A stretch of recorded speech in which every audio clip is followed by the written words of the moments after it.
Last time मी ready to make dhokla बनवलेला, तो तुम्हाला खूप जास्ती आवडला आणि ह्या टाइम मी घेऊन आली आहे उपवास थालीपीठ, ते पण योजकचं। आता हे बनवणं इतकं सोपं आहे। सगळं मिक्सर एका वाडग्यात घ्या, मग त्यात कोथिंबीर आणि मिरच्या टाका, थोडंसं मीठ टाका, सगळं चांगल्यापैकी मिक्स करा। त्यानंतर थोडं थोडं पाणी टाकून खायची आपल्याला घट्टसर कन्सिस्टन्सी हवी आहे। अशा प्रकारे आपल्याला हे स्प्रेड करता आलं पाहिजे। सो 2 स्पूनच्या हेल्पने आपल्याला हे पॅनवर स्प्रेड करायचं आहे।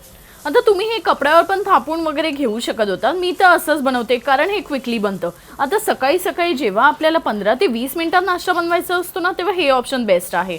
सो तुम्ही पण हे नक्कीच कन्सिडर करा आणि टेस्टला तर हे अप्रतिम लागतं। आधी ना मी बोलायची सगळं काय आपण घरी बनवूया, सगळं घरी बनवलेलंच हेल्दी असतं, हे पॅकेट फूड वगैरे चांगलं नसतं। बट नो गाईज, हे रेडी टू मिक्स जर आपण चांगल्या ब्रँडचं घेतलं, चांगल्या कंपनीतनं वगैरे घेतलं किंवा एक्झिबिशन वगैरे बंद घेतलं ना, प्रिझर्वेटिव्स वगैरे नसतात त्यात आणि ते खूप हेल्दी ऑप्शन असतं।